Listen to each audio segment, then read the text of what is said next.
চলতি বছরের মাধ্যমিক স্কুল সার্টিফিকেট, এসএসসি ও সমমানের প্রথম দিনের পরীক্ষা অত্যন্ত সুষ্ঠু ও নকলমুক্ত পরিবেশে অনুষ্ঠিত হয়েছে।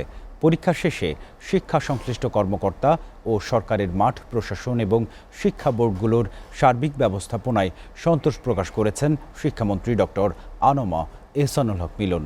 হাসিবুল ইসলাম শান্তর প্রতিবেদন।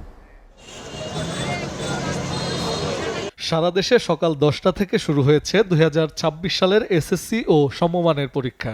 এবার দেশের 30,666টি শিক্ষা প্রতিষ্ঠানের 18,57,000 শিক্ষার্থী পরীক্ষায় অংশ নিয়েছে। এর মধ্যে 9,30,305 জন ছেলে আর মেয়ে রয়েছে 9,27,039 জন। 3,209টি কেন্দ্র আনা হয়েছে সিসি ক্যামেরার আওতায়। প্রথম দিনে বাংলা প্রথম পত্র পরীক্ষা অনুষ্ঠিত হয়েছে। পরীক্ষা শুরুর 30 মিনিট আগে কেন্দ্রে প্রবেশের নির্দেশনা থাকায় পরীক্ষার্থীরা আরও আগে ভাগেই কেন্দ্রে উপস্থিত হয়। এবার পরীক্ষাটা দিয়ে যা বুঝলাম, আগের বোর্ডের তুলনায় এবারে বোর্ডের এমসিকিউ প্লাস সিকিউ দুইটাই খুব ইজি হয়েছে। এন্ড পরীক্ষার পরিবেশও আলহামদুলিল্লাহ ভালোই ছিল, সব মিলে আলহামদুলিল্লাহ।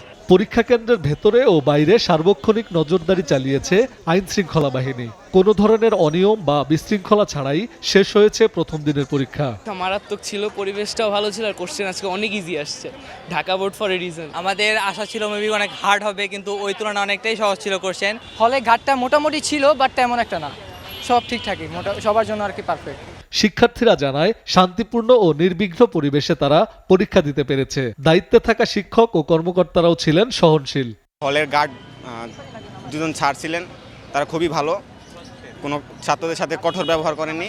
যারা পারছে তারা সবাই লিখছে, প্রশ্ন খুবই সহজ আসছে, আলহামদুলিল্লাহ খুব ভালোই দিয়েছে। প্রথম দিনের মতোই বাকি পরীক্ষাগুলো সুষ্ঠু ও শান্তিপূর্ণ পরিবেশে সম্পূর্ণ হবে বলে আশা করছেন শিক্ষার্থীরা।